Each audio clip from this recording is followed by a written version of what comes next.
क्योंकि एक अहम खबर आ रही है, मुझे वो भी शामिल करनी है। गवर्नर पंजाब की जेर सदारत मुशावरती इजलास बेसूद निकला है जनाब।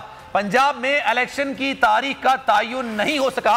मुशावरती इजलास में तमाम तर कानूनी पहलुओं का जायजा लिया गया। जनाब लाहौर हाई कोर्ट की तरफ से कहा गया था इलेक्शन कमीशन को कि आप तारीख का अनाउंस करें और मुशावरती इजलास जारी था, लेकिन मुशावरती इजलास में तमाम तर कानूनी पहलुओं का जायजा लिया गया, लेकिन ये जो मुशावरती इजलास था ये बेसूद निकला है।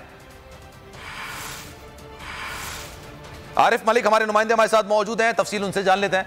आरिफ बताइएगा, ये मुशावरती इजलास जारी था, कोई भी सूदमंद चीज निकलकर सामने नहीं आई? ये मुशावरती इजलास गवर्नर की जेर सदारत जारी था, जिसमें इलेक्शन कमीशन, IG पंजाब और दीगर स्टेक होल्डर इस इजलास में शरीक थे।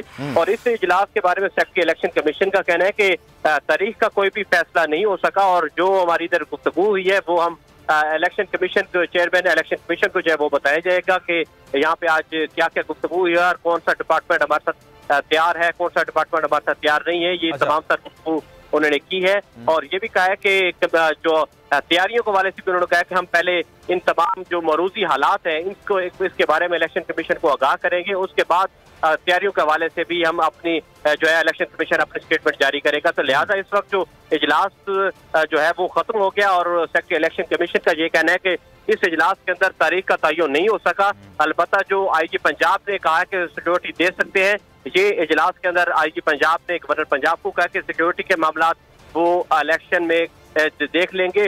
बाकी जो दीगर स्टेक होल्डर थे उन्होंने काफी रिजर्वेशन दी, जिसकी वजह से गवर्नर ने कोई तारीख नहीं दी और सेक्रेटरी इलेक्शन कमीशन वहां से निकल कर जो है आप जहाँ से चले गए और इजलास खत्म हो चुका हुआ है। ठीक है, थैंक यू। सूरत हाल से आप आगे रहे थे इस्लामाबाद।